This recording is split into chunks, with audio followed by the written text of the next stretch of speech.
Okay, so let's sum up some of what we've been talking about into some active trading rules. Okay, so let's say I'm looking at a currency position that I have in the portfolio. I'm expecting that currency to appreciate. Okay, so if I want to capture the benefit of that, well, if I'm already hedged that currency, well, then I want to reduce that hedge, right? I want to have a little bit of appreciation that's available to me rather than have it negated by the hedge. So I either want to take the hedge off or reduce it, or I want to increase my long position in that currency. If I'm expecting relative currency depreciation, obviously I want to do the opposite. That's when I want to bring that hedge on, or I want to decrease my long position in the currency. Now, if my expectation is that volatility is increasing, well, just like we talked about at the end of the last module, I want to go long the straddle or long the strangle, right? Those are option strategies that help me benefit from increases in volatility.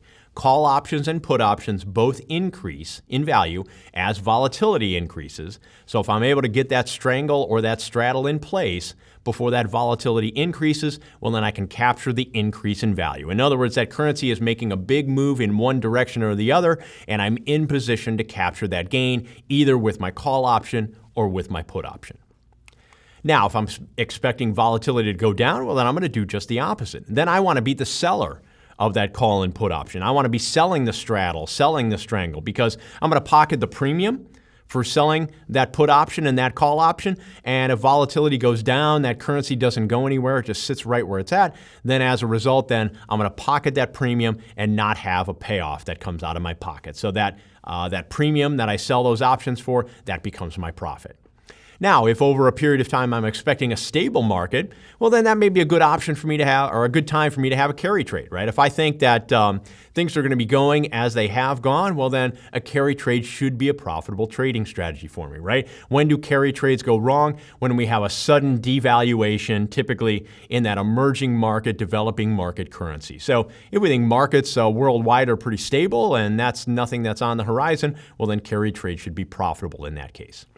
What if our expectation is market crisis and a big spike in volatility? Well, then we want to get out of that carry trade, right? If we're invested in that emerging market currency and we think a crisis is about to occur, well, emerging market currencies tend to get hit worse, so we don't want to be in position in being long that emerging market currency. We want to discontinue that carry trade.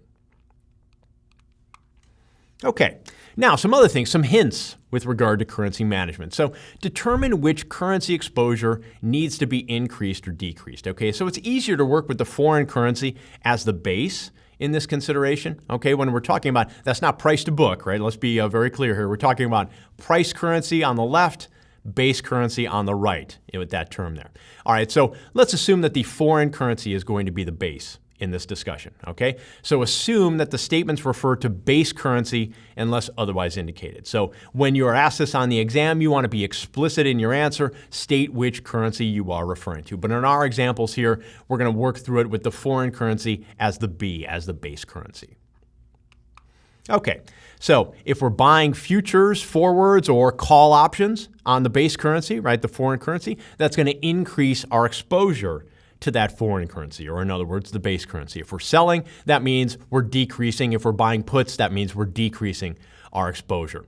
And so notice that these things are kind of symmetric, right? Is that, if we have a call on the base currency, that basically is effectively the same as a put option on the price currency, and vice versa. A put on the base currency is effectively a call option on the price currency.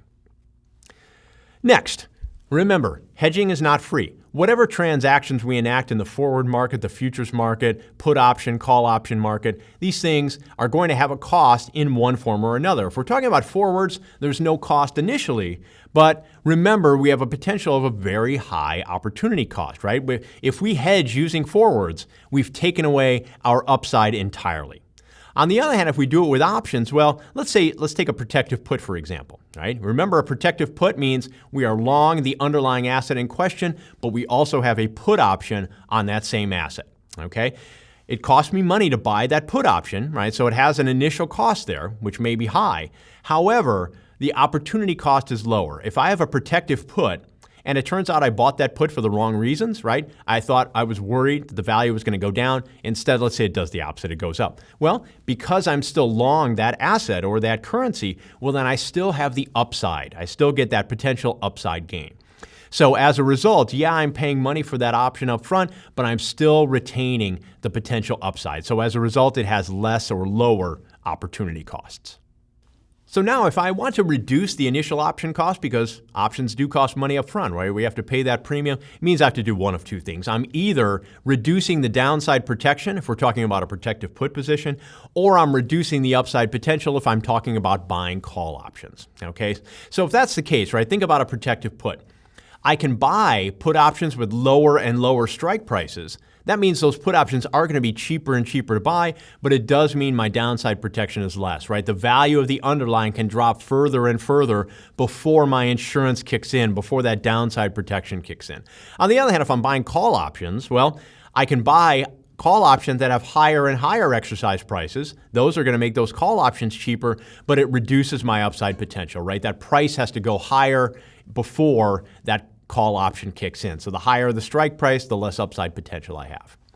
Other things, I can write options to generate initial premium inflow. So let's say I want to have downside protection. I think the value of the underlying is going to fall, so I want to buy some put options. Well, if I want to counteract the cost of those put options, I may decide to write some call options, right? If I'm really confident the underlying is going to go down in value, well, then I can sell some call options, or in other words, write call options, because that can give me some premium inflow. And as long as I'm guessing correctly, the market goes in the right direction, well, then those call options will never be exercised against me. I can adjust the option strike price. That was what we were talking about earlier. I can either buy put options with lower strike prices or call options with higher strike prices. That reduces the cost of those options. I can also adjust the notional amount of the option. Let's say I'm doing a hedge, a protective put. I've got a $1 million portfolio. I buy a protective put, but that has a notional value that's something less, right? So in other words, I don't cover the entire notional amount of my portfolio. We use this term a little bit more in the forward and the futures market. So let's say I'm using forwards in this case. I've got a $1 million portfolio, but I buy futures that have a notional amount that doesn't equal that $1 million. So I may be hedging, but I'm not hedging the full amount. And so as a result, well, that reduces at least the opportunity cost. But again, it also means I'm not going to be perfectly hedged. We can also add some exotic features to the option. We're just going to touch upon those very, very briefly. But again, these are other options that we can use, options on options, if you want to think of it that way, to help reduce the cost of these positions. Okay, so currency forwards, they're generally preferred to futures because they can be customized. And so if we have a particular date, a particular amount, as long as we have a counterparty interested in transacting with us, and as long as we're not worried about the counterparty risk, well, then we can form a nice customized forward contract for our needs. And so they are typically available on any currency pair that's out there. So, some are more liquid than others, or some currencies have sort of more activity than others, certainly. And by doing so, we can avoid the cost and the operational complexity of margin cash flows, which is typically what we're going to find when we trade in futures. And so as a result, these things tend to be more liquid than futures, at least in the currency segment of the market.